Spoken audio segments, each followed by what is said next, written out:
Hey guys, tonight we're going to dive into a story that starts with something as seemingly innocent as a flower and ends up shaping the very banking systems you use today. Imagine for a moment walking through a vibrant field, not of wheat or corn, but of tulips. Their petals, in every shade imaginable, shimmer under a gentle Dutch sun. You bend down, admiring a particularly striking specimen, perhaps a Semper Augustus with its fiery red streaks against a pure white background. You might think, oh, what a pretty flower. But in the 17th century, this wasn't just a pretty flower. This single bulb, if you were lucky enough to possess it, could buy you a grand house in Amsterdam, complete with canal-side views and enough room for a small army of servants. A pretty flower indeed, and you probably wouldn't survive the market frenzy that followed. So, before you get comfortable, take a moment to like the video and subscribe, but only if you genuinely enjoy what I do here. Tell me where you're listening from and what time it is for you. Now, dim the lights, maybe turn on a fan for that soft background hum, and let's ease into tonight's journey together. Our story begins not in the manicured gardens of Europe, but amidst the rugged, windswept mountains and vast, arid steppes of Central Asia. This is the ancestral home of the wild tulip, a hardy, unassuming flower that for centuries was simply part of the natural landscape. Imagine the nomadic tribes, their lives dictated by the seasons, noticing these vibrant bursts of color pushing through the earth each spring. They might have appreciated their ephemeral beauty, perhaps even incorporating them into their simple dwellings or textiles, but certainly not as a commodity that would one day command the price of a mansion. It's a bit like discovering a really pretty pebble on a beach and having no idea it would eventually be encrusted with diamonds and sold for millions. From these wild origins, the tulip, or lail, as it was known in Persian, found a profound cultural resonance in the sophisticated courts of the Ottoman Empire. Here, it transcended its humble botanical status to become a powerful symbol. Sultans, poets, and artists alike revered it, weaving its elegant form into their verses, adorning their turbans with its petals, and meticulously painting its likeness on intricate tiles and luxurious fabrics. It wasn't merely a flower. It was a muse, a symbol of divine love, and a clear mark of imperial opulence and artistic refinement. Picture yourself stepping into a grand Ottoman palace, the air thick with exotic spices, and seeing magnificent gardens overflowing with these vibrant blooms, each one a testament to the empire's power and aesthetic sensibilities. This deep-seated fascination with tulips began a slow, gentle westward migration. It was often through diplomatic gifts, scholarly exchanges, and the quiet curiosity of botanists that these precious bulbs made their way across continents.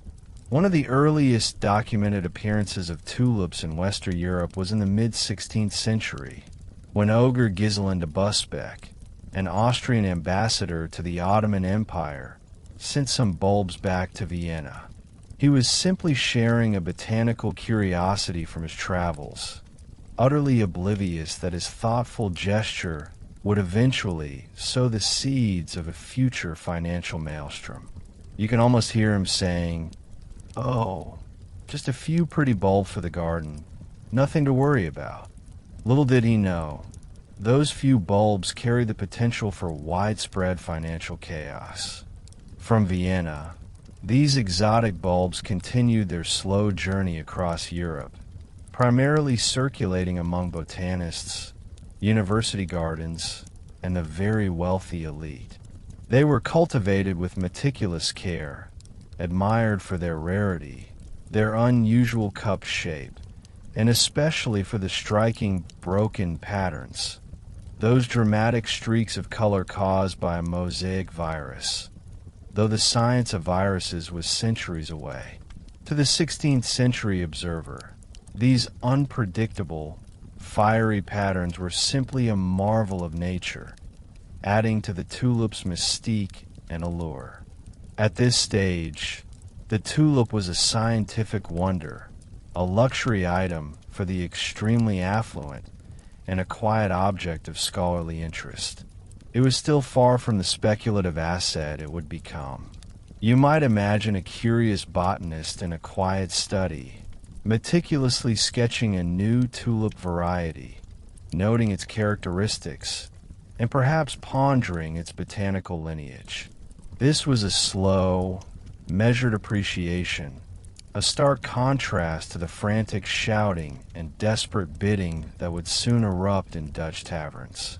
The tulip's migration was a journey from the wild beauty of the steppes to the manicured gardens of European aristocracy, slowly making its way into the consciousness of a continent that would soon lose its collective mind over it. It was like a new, exciting piece of art, quietly making its debut in a gallery before exploding into mainstream pop culture. Now, imagine a country just emerging from decades of arduous war, a small nation of ingenious traders, daring navigators, and shrewd financiers, nestled against the churning North Sea, the Netherlands. This was the Dutch Golden Age, a period of unprecedented prosperity, artistic brilliance, and cultural flourishing in the 17th century. While much of Europe was often embroiled in various conflicts, the newly independent Dutch Republic was busy building a formidable maritime empire. Their vast fleets of merchant ships, laden with exotic spices from the East Indies, fine silks from China, and valuable goods from every corner of the known world, filled the bustling ports of Amsterdam, Rotterdam, and Haarlem. You might picture the canals crowded with merchant vessels, their sails billowing in the salty air, while warehouses overflowed with a dazzling array of commodities. It was a time of immense wealth creation, driven by savvy trade, innovative financial instruments, and an unbridled spirit of entrepreneurial ambition. Everyone, it seemed, wanted a piece of this rapidly expanding economic pie. It was into this atmosphere of burgeoning wealth, bold speculation, and a burgeoning merchant class eager to display their success that the tulip arrived. It wasn't just a pretty bloom. It quickly transformed into a potent symbol of this newfound prosperity. For the newly rich, eager to display their elevated status, the tulip became the ultimate luxury accessory. Think about it. If you've just made a fortune in global trade, what do you buy? A grander house, exquisite fine art. Yes, those too. But also something unique and rare that unequivocally screams, I've arrived. I'm part of the elite. In this climate, the tulip, with its vibrant colors, novel appearance, and inherent scarcity, was the perfect statement piece. Its exclusivity, beauty, and limited availability made it incredibly desirable. The most prized tulips weren't merely single-colored. They were the ones with dramatic, almost painterly, flaming patterns, streaks of vivid red, deep purple, or sunny yellow against a pure white or plain background. These were known as broken tulips, and their unique artistry was, unbeknownst to anyone at the time, due to a virus, specifically a mosaic virus, that infected the bulbs. This virus disrupted the pigment formation in the petals, causing the striking and unpredictable color breaks. Of course, in the 17th century, the concept of a virus was entirely unknown. People simply saw the incredible, often unique, beauty of these patterns and assumed it was some natural marvel, a stroke of botanical genius, making each bulb a tiny, living masterpiece. It's a bit like buying a painting you love, not knowing the artist accidentally used a faulty pigment that makes it glow in the dark. It just adds to the mystique, doesn't it? This scientific quirk became a highly desirable aesthetic feature, further fueling their allure and rarity. The Semper Augustus, for example, with its breathtaking red and white flames, became the most famous and incredibly expensive variety, almost a legend in itself, capable of fetching prices that would make modern art collectors blush. The natural environment of the Dutch Republic was also perfectly suited for the cultivation of tulips. The rich, alluvial soil, the mild, damp climate, and the flat, well-drained polders. It was like a five-star resort for flower bulbs. You can imagine the fertile fields stretching out, patiently waiting for the vibrant eruption of color each spring. The Dutch were already renowned as skilled horticulturists, known for their innovative gardening techniques and their ability to maximize yields. So, when the tulip arrived, it found a welcoming home where it could truly thrive. This agricultural suitability, combined with the nation's economic dynamism and its burgeoning wealthy class, created the perfect storm for the tulip's transformation from a mere flower into a potent financial instrument. As the fascination grew, so did the demand. People wanted these flowers not just for their gardens, but as a bold statement of their success. If your neighbor had a particularly rare Admiral Leafkins, you wanted one too, perhaps even a more expensive Viceroy. It quickly transcended simple gardening and became a matter of social one-upmanship. It was like collecting rare stamps, but instead of putting them in an album, you planted them in your garden for everyone to see. The more unique and exotic the variety, the higher its perceived value. And in a society flush with new wealth, there was a growing segment of the population eager to show off their success through these botanical jewels. The quiet beauty of the flower was slowly being eclipsed by its booming monetary value, a subtle shift that few would have consciously recognized at the time, but one that would have profound consequences. As the Dutch Golden Age roared on, the tulip began its curious and ultimately perilous transformation from a botanical marvel into a potent social statement. You see, in this era of newfound prosperity and burgeoning merchant wealth, displaying one's affluence wasn't merely about possessing money. It was about demonstrating taste, sophistication, and, crucially, access to the rare and exotic.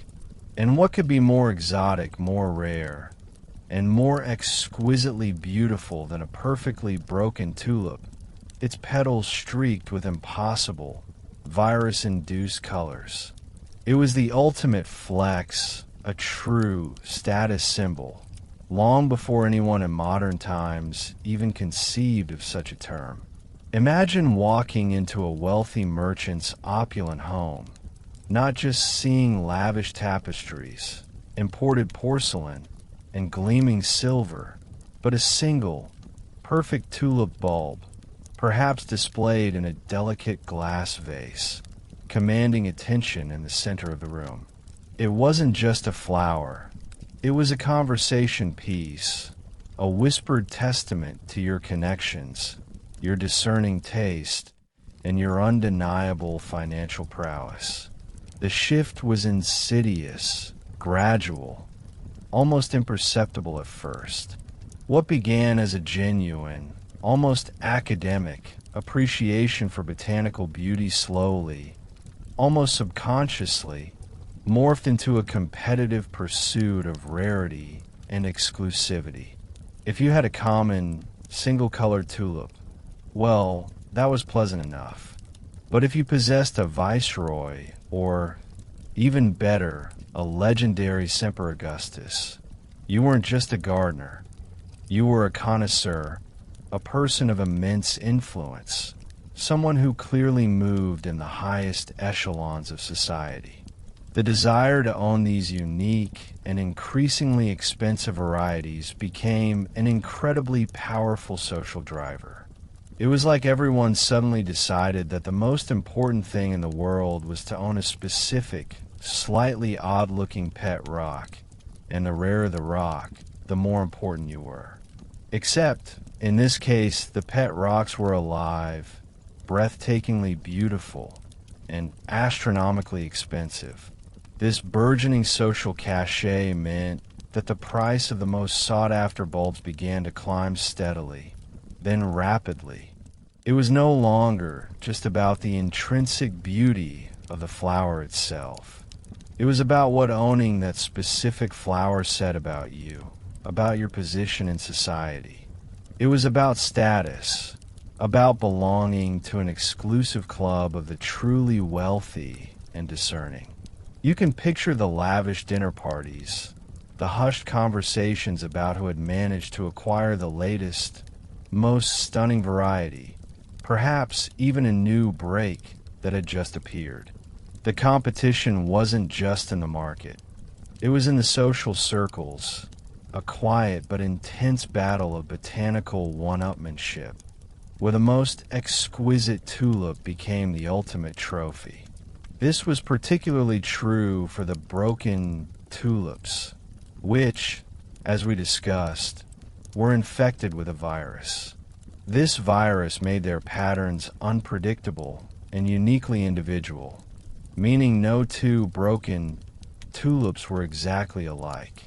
This inherent uniqueness only amplified their desirability and rarity, making each bulb a tiny, living piece of bespoke art, destined to bloom only once a year, adding to its mystique and perceived value. Crucially, the demand wasn't limited solely to the super-rich, the established aristocracy, or the wealthiest merchants. As prices rose and stories of quick fortune spread, even the burgeoning middle class, the skilled artisans, prosperous shopkeepers, and successful craftsmen started to get in on the action.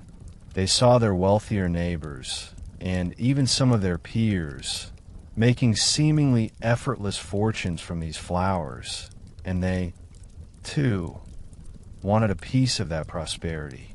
It was a classic case of keeping up with the Joneses, except the Joneses were buying entire houses with the proceeds from a few flower bulbs.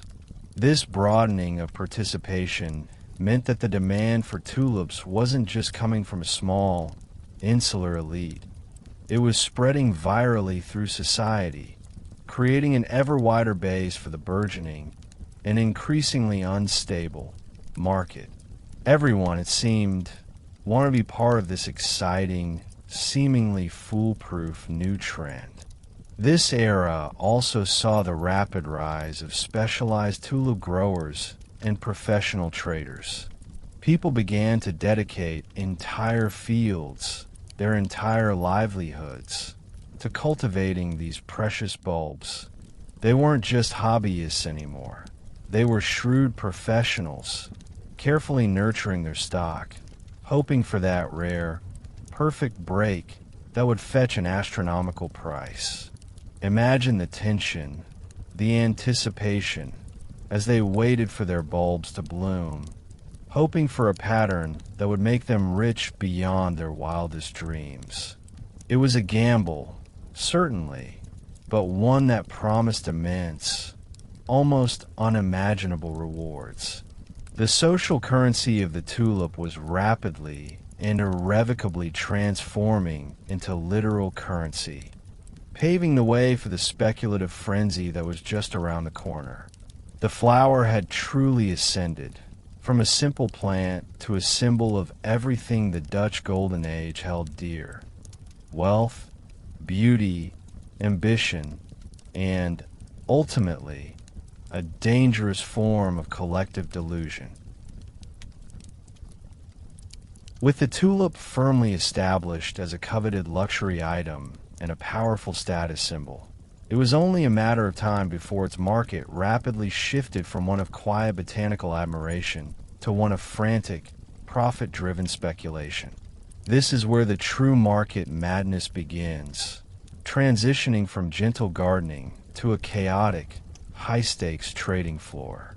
You might picture the once dignified Dutch taverns and bustling coffee houses, no longer just places for a quiet drink, a game of chess, or philosophical debate, but transforming into frenetic hubs where the very air crackled with excited chatter, shouted bids, and the palpable tension of fortunes being made and lost.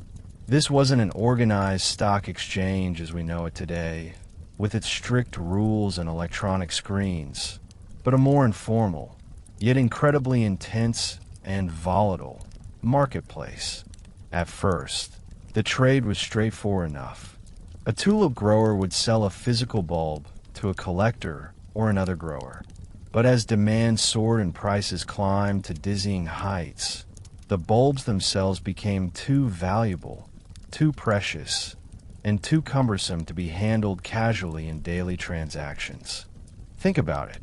If a single bulb is worth more than your house, you're certainly not going to just toss it in a burlap sack or carry it around in your pocket. So, instead of physically exchanging these incredibly valuable bulbs, people began trading contracts for bulbs. This was a crucial and transformative pivot point in the market's evolution. You weren't buying a tulip itself. You were buying the promise of a tulip, either one still growing in the ground, or one to be delivered at a future date after the summer harvest. It's akin to buying a concert ticket months in advance, before the band even starts rehearsing. You possess the promise of the experience, but not the experience itself. Not yet. This practice of trading contracts for future delivery became particularly prevalent and necessary due to the tulip's very specific biological growth cycle.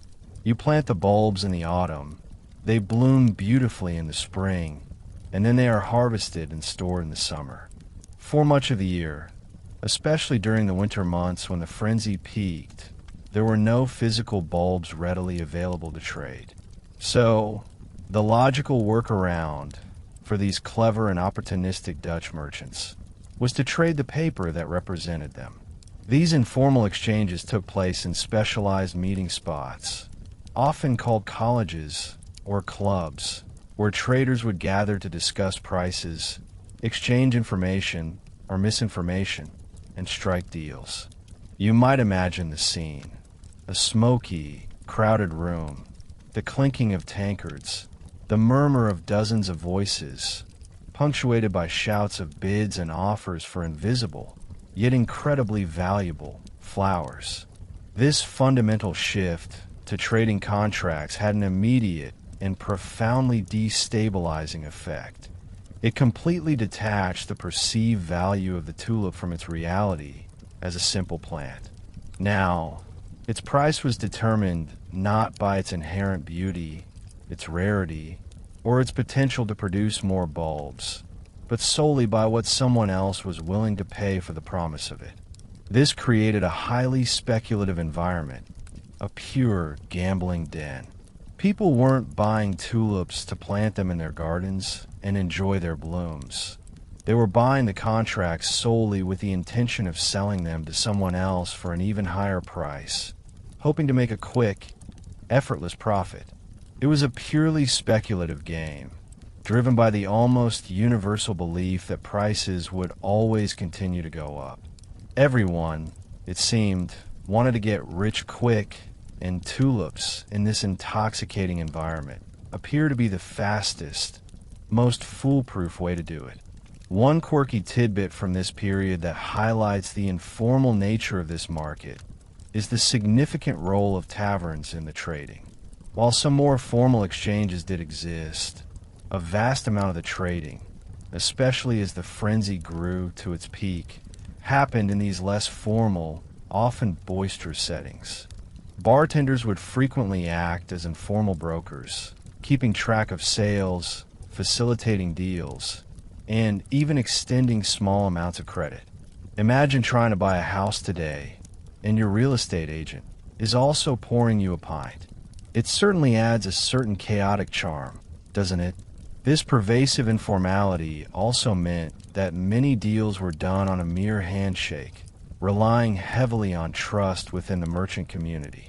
This trust, however, a fragile foundation for such immense wealth, would soon be severely tested as the stakes grew higher and the temptations of quick riches became overwhelming. The very foundation of this informal market was built on the assumption that everyone would honor their word, a system that works perfectly well until human greed decides otherwise. Now, let's delve deeper into the fascinating and frankly rather bewildering world of these futures, frauds, and fortunes that came to define the tulip trade at its most feverish. As we touched upon, the physical tulip bulb became almost entirely irrelevant. It was merely the underlying asset. What truly mattered, what was bought and sold with such frenetic energy, was the contract for the bulb. Imagine yourself as a Dutch merchant, perhaps a successful cheese exporter, sitting in a bustling tavern, the air thick with pipe smoke and excited chatter. You overhear whispers of a viceroy tulip bulb contract that traded for an incredible sum just yesterday. You don't possess a viceroy bulb, nor do you particularly care to plant one in your garden. But you hear that someone else, perhaps even more eager, is willing to pay an even higher price for the promise of a viceroy bulb in a few months. So, driven by the siren song of easy money, you decide to buy that promise.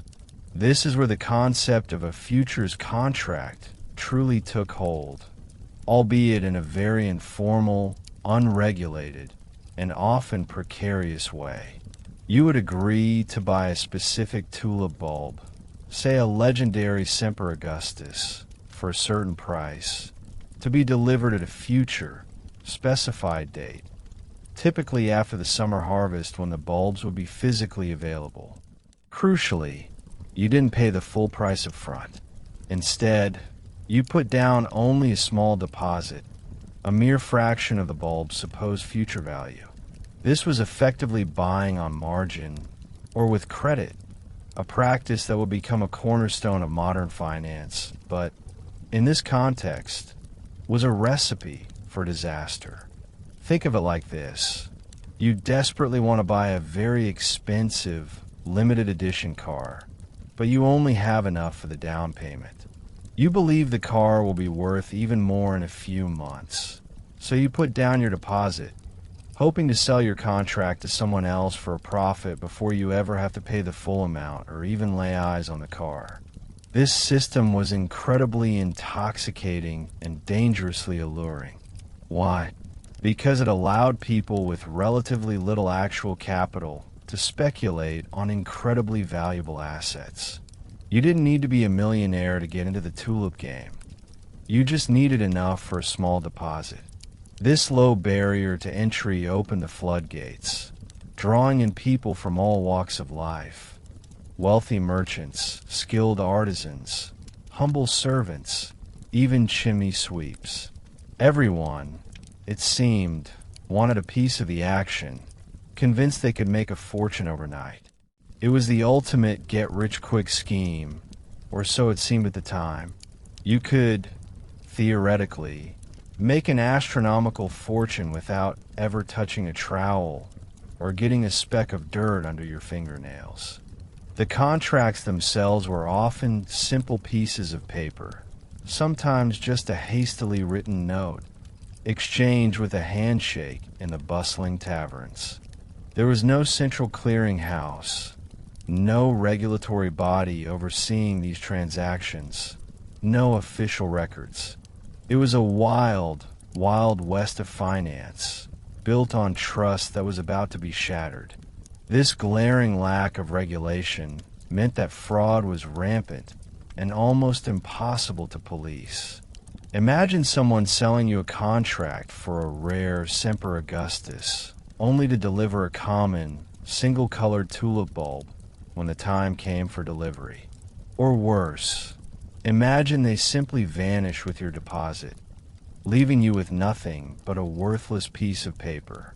This happened a lot. The fragile trust that initially underpinned these informal markets began to erode rapidly as the stakes grew higher and the temptations of quick, dishonest gains became overwhelming.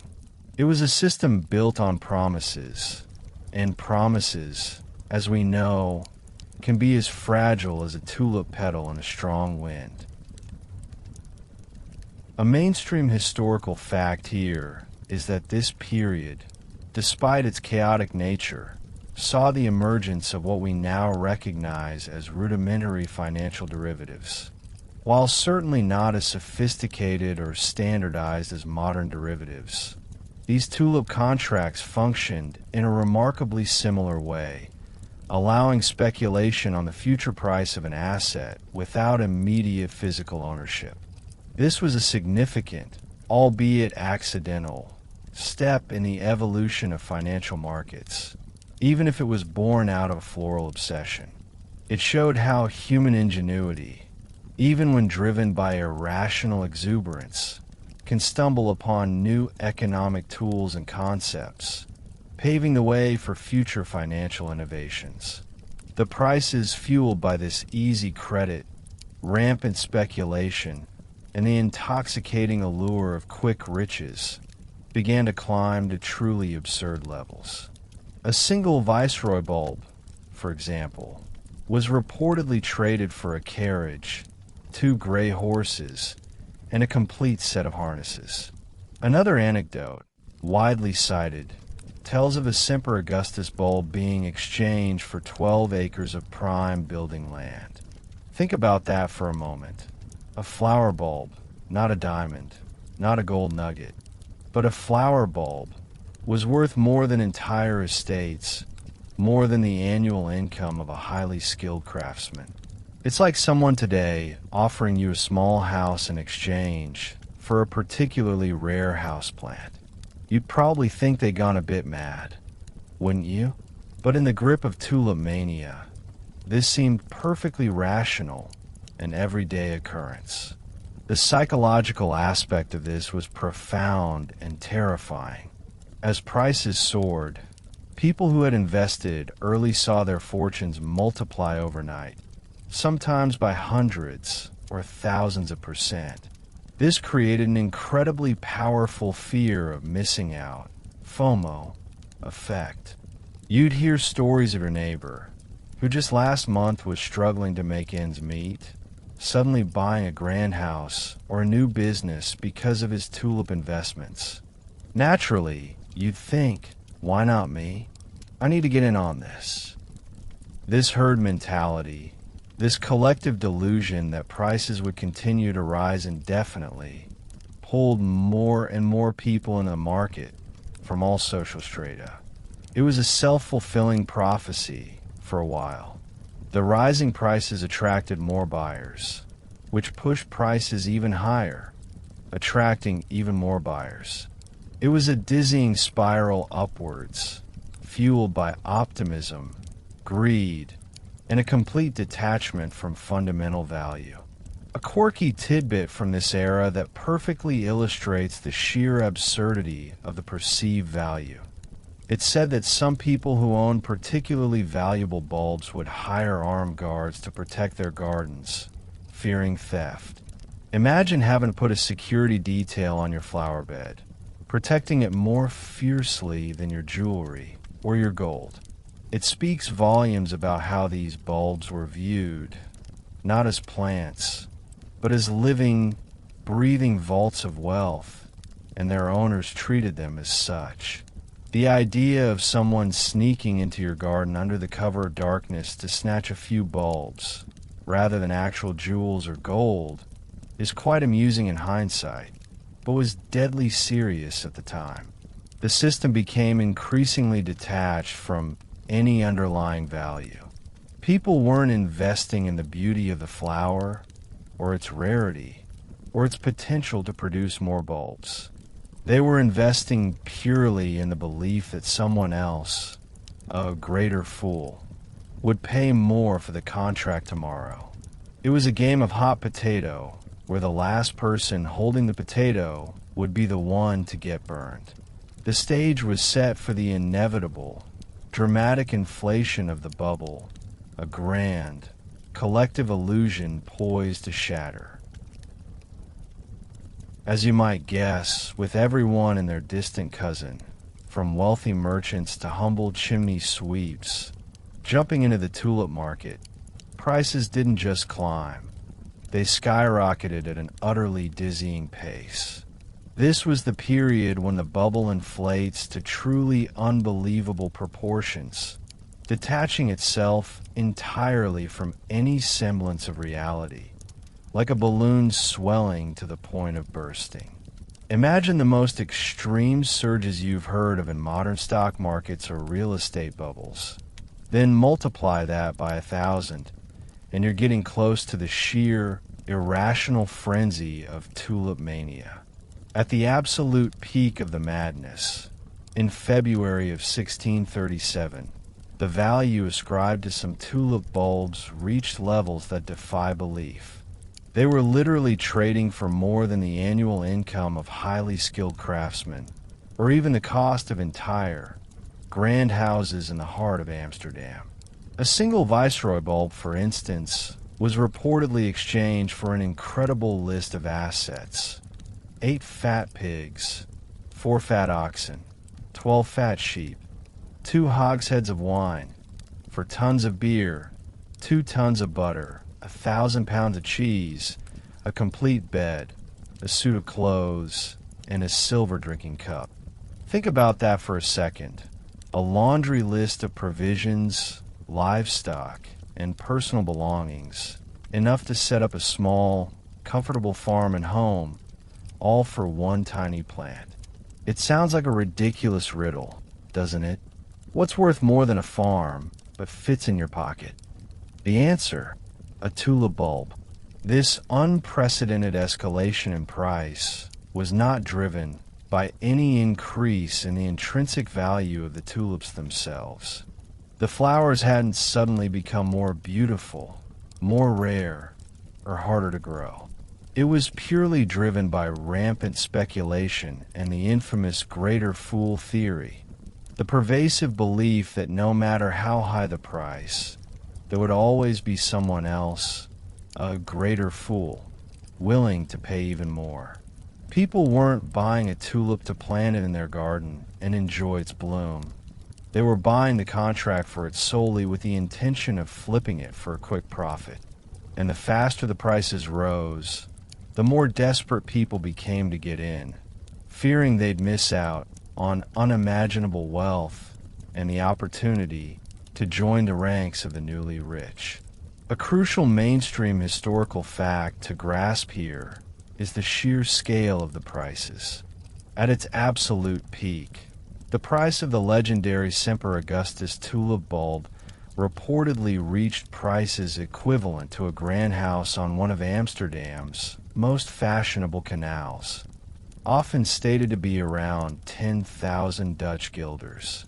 To put that into perspective, a highly skilled craftsman or a master carpenter might earn around 150 to 200 guilders a year. So, we're talking about a single bulb being worth decades of income for a highly respected professional. This wasn't just a rich person's game. People from all social strata were drawn in.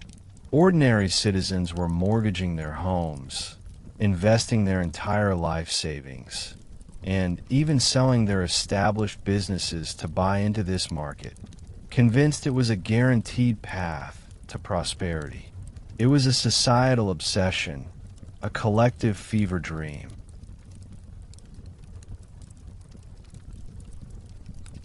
What fueled this irrational exuberance even further was the widespread role of leverage and credit. As we touched on earlier, many deals were done on credit, with buyers paying only a small down payment and promising to pay the rest later. This meant that for a relatively small amount of actual cash, you could control a contract for a hugely valuable bulb. If the price went up, your profits were magnified exponentially. If you put down 10% and the bulb's price doubled, you could theoretically make a 1,000% return on your initial cash investment. This intoxicating prospect of magnified returns was incredibly alluring and dangerously deceptive. It encouraged people to take enormous, reckless risks, believing they were on the fast track to unimaginable riches, without fully comprehending the downside. Imagine the atmosphere in the Dutch trading halls, or colleges, as they were sometimes called. These were not the quiet, orderly places of modern finance, but loud, chaotic rooms filled with shouting, frantic hand gestures, and intense, often desperate negotiations. People were making and losing fortunes on scraps of paper, sometimes even on purely verbal agreements alone, sealed with a handshake. The very idea that such immense wealth could be generated so quickly from something as fragile and ephemeral as a flower must have seemed like a miracle, a divine gift.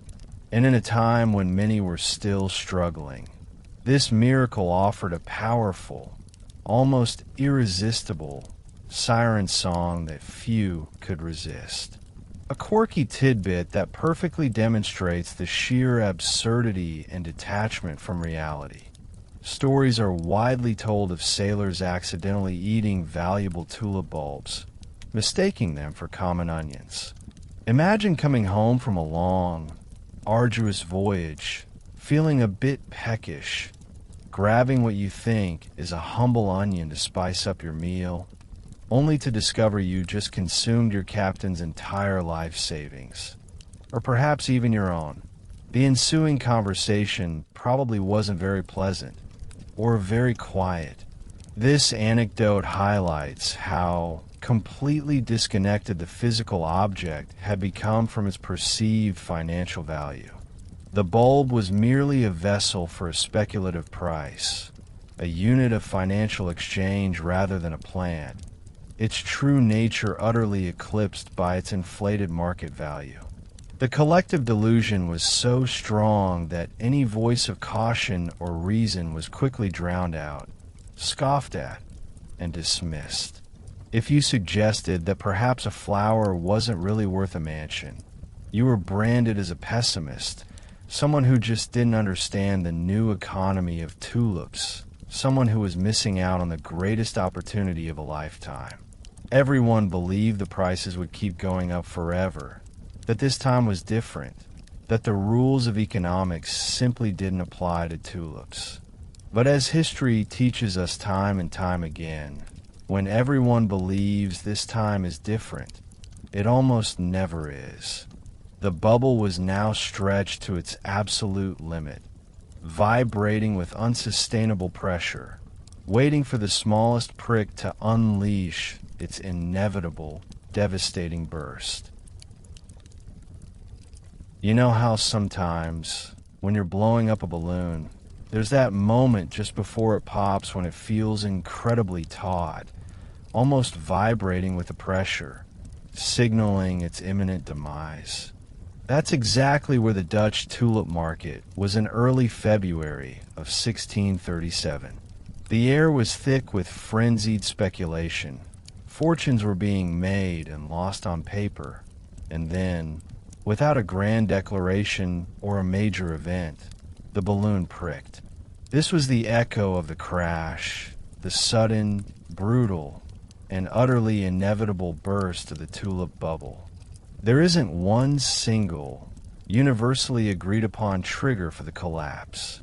It wasn't a sudden war or a major bank failure, or a devastating natural disaster that could be easily pointed to. Instead, it seems to have been a more subtle, organic shift in market sentiment, a collective realization that the emperor had no clothes. Perhaps a few wary, more conservative traders, seeing the utterly unsustainable prices and sensing the precariousness of the situation, decided to sell their contracts and take their profits, even if they were modest compared to the recent gains. Maybe a significant auction, perhaps in Harlem, failed to attract the expected high bids, or some contracts simply went unsold, creating a tiny ripple of doubt in the previously unwavering confidence. Or perhaps, quite simply, people, on a deep, uncomfortable, subconscious level, started to realize that a flower bulb probably shouldn't be worth more than a grand house or an entire estate. The most commonly cited starting point for the widespread panic was indeed an auction in Harlem on February 3rd, 1637. For some inexplicable reason, the usual eager buyers just weren't there in the accustomed numbers, or they weren't willing to pay the absurd, inflated prices of the previous weeks. Bids didn't reach the expected levels. Some contracts, for the first time in a long while, went unsold. This might seem like a small, isolated incident, but in a market built entirely on pure momentum, unbridled optimism, and the unquestioning belief in ever-increasing prices, even a slight hesitation, a tiny crack in the facade of confidence, was catastrophic. It was like suddenly hitting a tiny bump in the road while driving a vehicle at top speed. It doesn't seem like much, but it can send the whole vehicle spinning wildly out of control. Once doubt crept in, it didn't just spread. It spread like wildfire, consuming everything in its path. Remember how quickly the belief in rising prices spread, pulling everyone into the frenzy? Well, the fear of falling prices spread even faster, fueled by desperation. Those who had bought contracts on credit, or who had leveraged themselves to the hilt, suddenly found themselves in a terrifying and inescapable predicament. They had promised to pay huge sums for bulbs that were now rapidly losing value, often becoming worthless overnight. If you had agreed to pay 10,000 guilders for a Semper Augustus that was now only worth 500, you were suddenly facing utter financial ruin, with debts far exceeding your assets. And since so many people had bought using credit, expecting to sell their contracts to the next greater fool, there often was no next fool. The intricate chain of promises, built on thin air, broke apart, leaving a trail of devastation.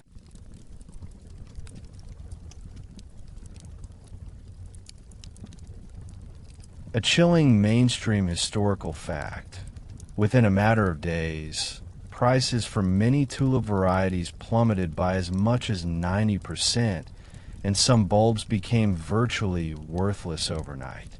Imagine waking up one morning to find that your entire net worth, accumulated over years or even generations, had simply vanished into thin air. That's precisely what happened to thousands of Dutch citizens, from the wealthiest merchants to the humblest artisans. The intoxicating frenzy turned into a suffocating panic, the exhilarating excitement into crushing despair. People tried desperately to sell their contracts, but there were no buyers. The market simply seized up, paralyzed by fear and a complete loss of confidence. The informal colleges where deals were made fell silent, or were filled with angry shouts, desperate pleas, and bitter accusations rather than eager bids. The human element of this crash is truly heartbreaking. You had people from all social strata involved, each with their own dreams and hopes tied to these fragile flowers. While wealthy merchants lost vast portions of their fortunes, they often had other assets, other businesses to fall back on. It was the artisans, the shopkeepers, the ordinary citizens who had invested their life savings, mortgaged their homes, or gone into deep, crippling debt for tulip contracts who were truly devastated. For them, the crash meant utter, irreversible ruin. Their hopes of quick riches vanished, replaced by crushing debt, poverty, and social stigma. They literally put their shirts on a flower, and the flower wilted, taking everything with it. A particularly poignant and quirky tidbit that illustrates the depth of the despair and psychological impact. Contemporary accounts and historical records suggest that many people suffered from severe psychological distress after the crash, including deep depression, anxiety, and even instances of suicide. The emotional toll was immense, leading to widespread unhappiness and financial despair across the nation. It wasn't just an economic downturn. It was a profound blow to the national psyche, a collective hangover after a wild, intoxicating, and ultimately ruinous party. The legal fallout was immense and chaotic. Since so many contracts were based on verbal agreements or simple, informal notes, enforcement became a nightmare.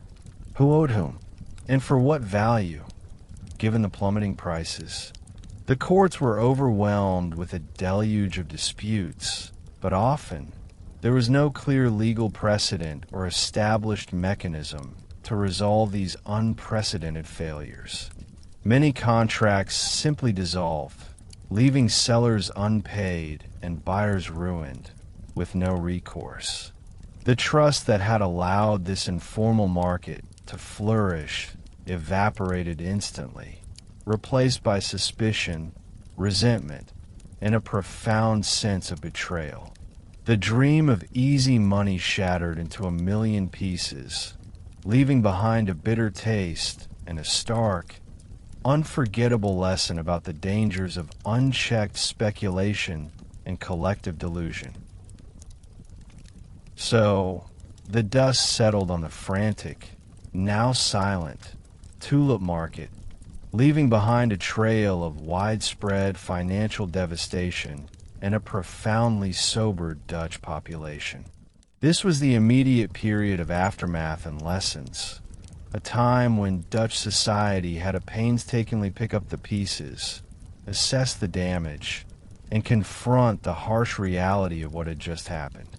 For many, it was a brutal awakening from a collective dream of easy riches and boundless prosperity. The immediate impact on individuals was severe and often catastrophic. Thousands faced utter ruin. People who had been pillars of their community, successful merchants, respected artisans, diligent craftsmen, suddenly found themselves bankrupt, their reputations in tatters. Imagine having sold your family home, invested your entire inheritance, or even borrowed heavily against your future earnings, all for flimsy pieces of paper representing flower bulbs that were now worth mere pennies, if anything at all. The personal stories of despair would have been immense. Families fractured by unbearable financial stress, once proud individuals reduced to poverty, and dreams of a prosperous future turning into nightmares of crushing debt and social stigma. You can almost feel the quiet desperation, the cold dread, the shame, as people realize the irreversible depth of their losses. However, the broader Dutch economy, surprisingly, certainly felt the pinch, but perhaps not as catastrophically as one might expect from such a dramatic and widely publicized bubble burst. While some industries tied to luxury goods might have seen a temporary downturn due to reduced consumer spending and a general loss of confidence, the core of the Dutch economy, its vast and resilient maritime trade, its robust manufacturing base, its established banking and financial institutions, those outside the informal tulip market, was largely robust and diversified. This might seem counterintuitive. How could such a massive financial collapse not cripple the entire nation?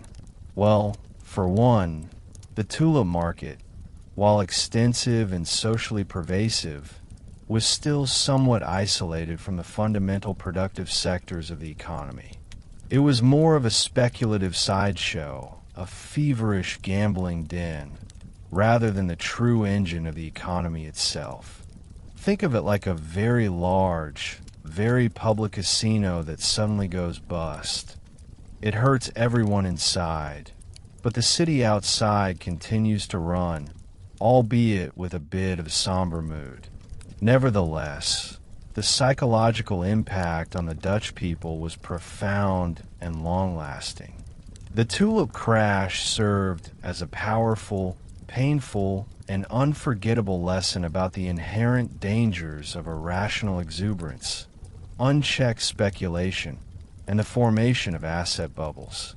It instilled a deep-seated caution in the Dutch character, a skepticism towards get-rich-quick schemes and overly inflated assets that, some historians argue, endures even to this day.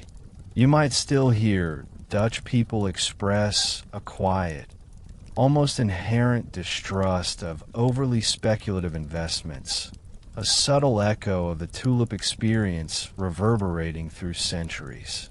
It became a powerful cautionary tale, passed down through generations, a grim reminder of what happens when collective greed outweighs individual reason and fundamental value.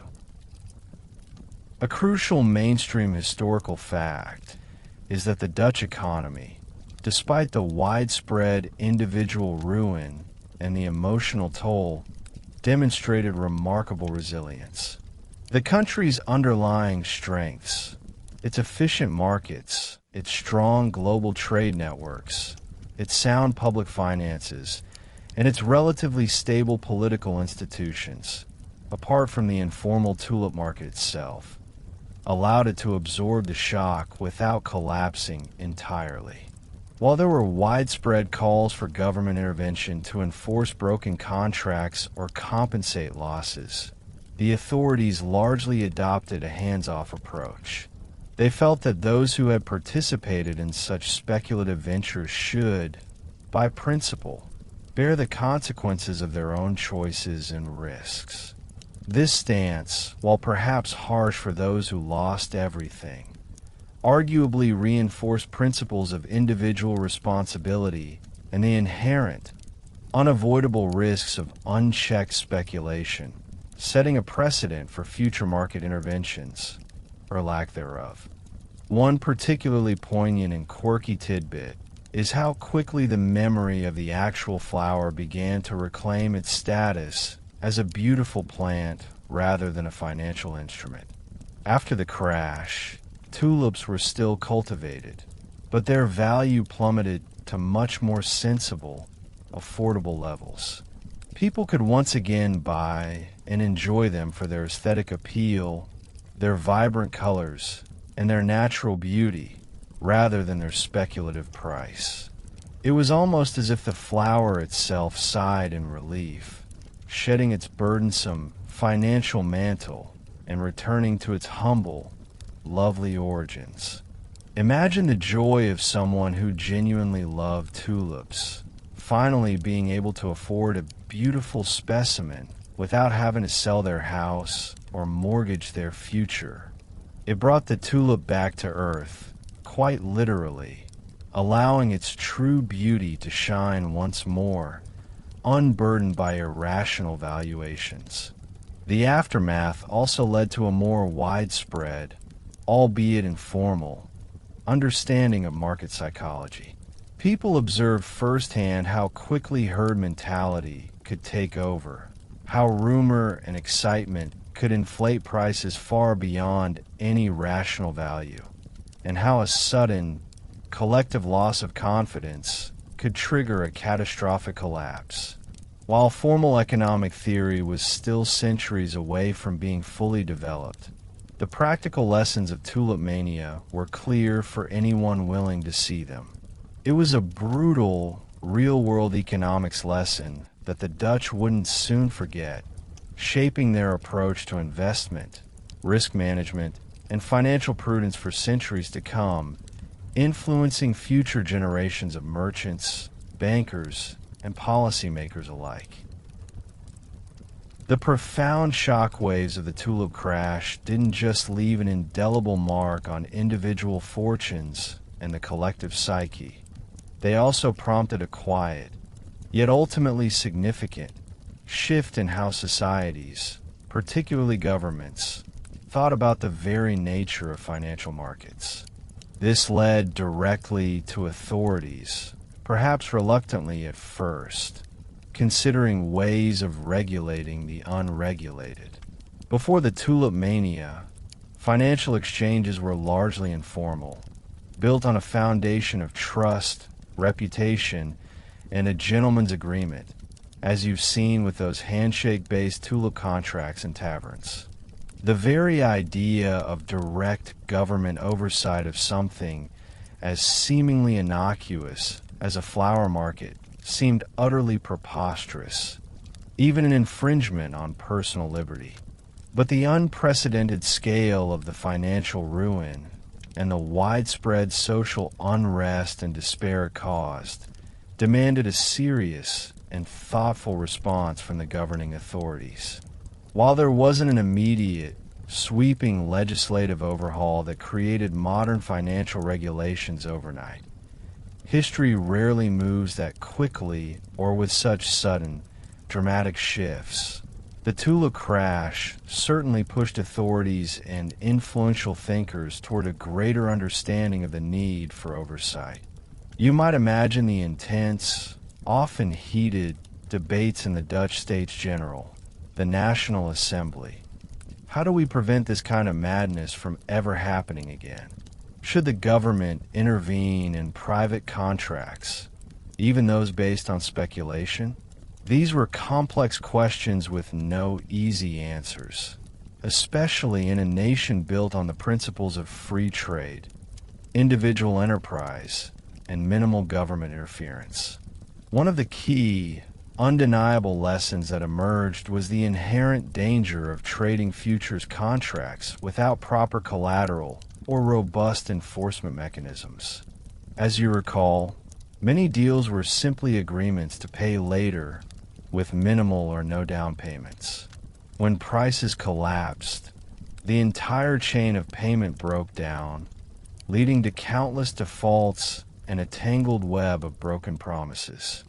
This highlighted, in the most painful way possible, the critical need for more formalized systems where parties were financially responsible for their commitments, rather than relying solely on a handshake and good intentions. It's like discovering that everyone who promised to pay for your lemonade stand's future output suddenly vanished. You quickly realize you need to ask for money up front or secure solid guarantees.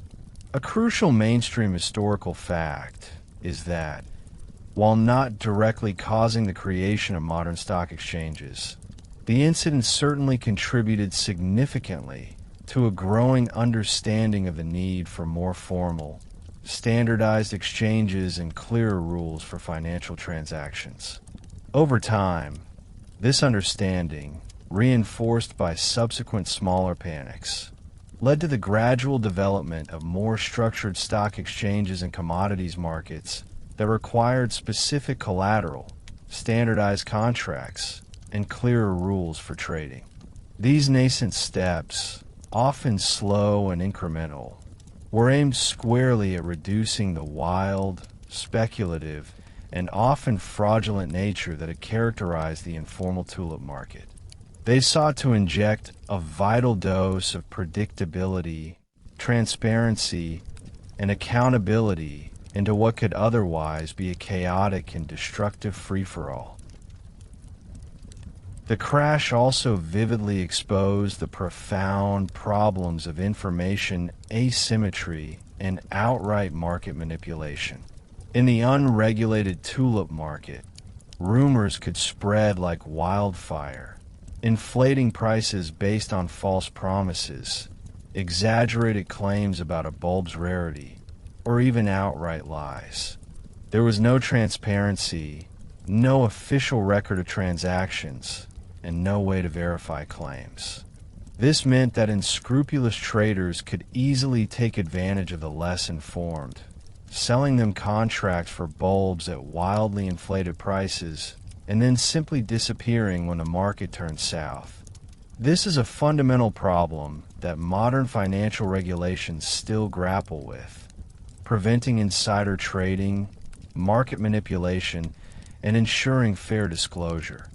But the tulip crash brought it into stark relief for the very first time on such a widespread scale. A quirky tidbit from this era that demonstrates the desperate attempts to bring order to the chaos. Some towns and cities in the Netherlands, in the direct aftermath of the crash, attempted to mediate disputes between buyers and sellers, effectively trying to unwind the thousands of broken contracts. Imagine a local town council trying to figure out who owes what to whom, not in a simple debt, but for a speculative contract on a flower bulb that now has no value whatsoever. It must have been a bureaucratic nightmare of epic proportions, a tangled web of broken promises, evaporated wealth, and shattered trust. These attempts, though often futile in fully resolving the myriad disputes, demonstrated an emerging recognition that such widespread financial chaos required some form of collective, even governmental, response, rather than simply letting individuals suffer in isolation. The long-term effect of tulip mania was not a sudden imposition of strict, comprehensive laws, but rather a gradual, evolutionary shift in financial thinking and practice. The searing memory of the tulip crash served as a powerful cautionary tale for centuries, influencing discussions about financial prudence, the dangers of speculative bubbles, and the need for sound economic principles. It became a powerful historical example cited whenever new speculative fevers emerged, from the South Sea bubble to the dot-com bust. It taught future generations, and eventually us, that markets, left entirely to their own devices without any oversight, can become dangerously divorced from reality and inflict immense, widespread pain on ordinary people. It was a painful, incredibly expensive lesson, but one that gradually, subtly, helped shape the frameworks and principles that now underpin the complex financial systems you interact with every single day. And so, we arrive at the quiet, yet profoundly pervasive, influence of the tulip bubble on banking's quiet evolution. While the immediate aftermath was one of shock, widespread individual ruin, and a collective sense of despair, the long-term historical impact of tulip mania wasn't a sudden, revolutionary overhaul of financial systems. Instead, it was a subtle, persistent whisper in the ear of nascent banking practices, a cautionary tale that helped shape the very principles of risk assessment, credit management, and financial regulation that underpin modern finance as you know it. Think about the fundamental principles that govern a modern bank today. They lend money, yes, but they do so based on meticulous assessments of risk, requiring collateral, and carefully evaluating a borrower's ability to repay. They manage accounts, process countless transactions, and often invest in stable, productive ventures. This seems incredibly obvious and fundamental to us now, but these practices weren't always so clear-cut or universally applied, especially when faced with an unprecedented speculative frenzy like the tulip craze. The collapse of the tulip market demonstrated, in no uncertain terms, the inherent dangers of unchecked speculation, excessive leverage, and the extreme fragility of a market built purely on hope, rumor, and borrowed money. It was a stark, undeniable lesson. The lesson that leverage can amplify both gains and, more dangerously, losses became deeply ingrained in the collective memory of financiers. Before the crash, borrowing heavily to invest seemed like a brilliant, fast-track way to multiply wealth. After, it became painfully clear that it was also a perfect way to multiply ruin and accelerate bankruptcy. Bankers and astute merchants, observing the widespread defaults and bankruptcies among those who had bought tulip contracts on credit, began to understand the critical importance of prudent lending practices and the careful, rigorous assessment of creditworthiness. You might imagine a conservative banker in Amsterdam, perhaps a few years after the crash, meticulously reviewing a loan application, a quiet, almost imperceptible shake of the head at any hint of excessive speculation or unrealistic expectations. This wasn't a new law suddenly enacted, but a hardening of institutional wisdom, a quiet shift in best practices. A critical mainstream historical fact. While the Dutch Republic already boasted relatively sophisticated financial institutions for its time, including the venerable Bank of Amsterdam, the tulip bubble served as a real-world stress test, exposing profound vulnerabilities in informal credit systems and speculative markets. It solidified the understanding that formal, regulated financial instruments and institutions were not merely convenient, but absolutely essential for maintaining economic stability and preventing widespread chaos. The emphasis shifted gradually but inexorably from informal agreements and handshakes to more legally binding contracts, standardized trading practices, and the absolute necessity of reliable collateral. This wasn't an overnight revolution, but a slow, continuous refinement of financial practices, where the ghost of the tulip bubble often served as a silent, stern reminder of past follies. The very concept of bubbles themselves, as phenomena where asset prices detach wildly from their fundamental value, entered the collective economic consciousness. Before 1637, such a widespread speculative mania leading to a dramatic national collapse was largely unprecedented in recorded history. There had been local panics or individual bankruptcies, but nothing quite on this scale or with such a bizarre underlying asset. Tulip mania provided a textbook example of irrational exuberance, a term we still use today to describe similar market phenomena. It taught people, through bitter experience, that asset prices can become dangerously decoupled from their intrinsic worth, and that herd mentality can lead to mass delusion and financial catastrophe. This understanding, though initially informal and empirical, profoundly influenced how merchants and early financiers approached new investment opportunities, fostering a more cautious, analytical, and skeptical approach to seemingly too good to be true ventures. You might even find yourself, when considering an investment today, subconsciously tapping into this ancient wisdom, wondering if something feels too good to be true. A particularly insightful and quirky tidbit that reflects this long-term shift. Centuries later, when other significant speculative bubbles emerged, such as the infamous South Sea bubble in England or the Mississippi Company in France in the early 18th century, commentators, economists, and even satirists would often explicitly draw direct parallels to tulip mania. It became the historical archetype, the classic example of what not to do in financial markets, the original cautionary tale. It was the original "don't put all your eggs in one basket" story, told through the unlikely medium of a flower bulb. This demonstrates how deeply embedded the lesson became, serving as a powerful, enduring historical warning signal for future generations of investors, policymakers, and indeed, anyone tempted by the allure of quick riches.